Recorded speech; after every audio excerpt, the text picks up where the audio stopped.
burchakka yaqin joyda va Shaloldi! biz jahon chempionatidamiz.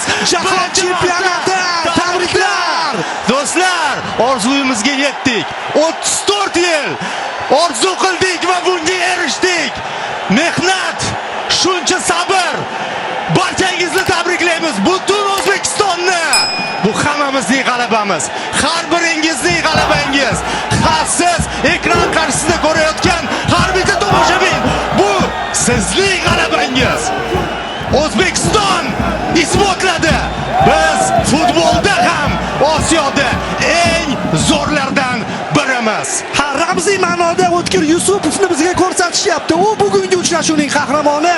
Seyf bilan ham o'yinni saqlab qolish mumkinligini, jahon chempionati yo'llanmasini qo'lga kiritish mumkinligini O'tkir Yusupov darvozabonimiz. Hamma bir paytlar heyt qilgan, hamma o'zi uchun nimadirlar gapirgan darvozabonimiz hozir ikkita penalti va uchrashuvning so'nggi daqiqalarida Abduvohid tabriklagani ketyapti.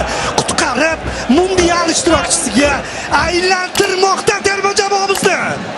Do'stlar, biz buni uddaladik.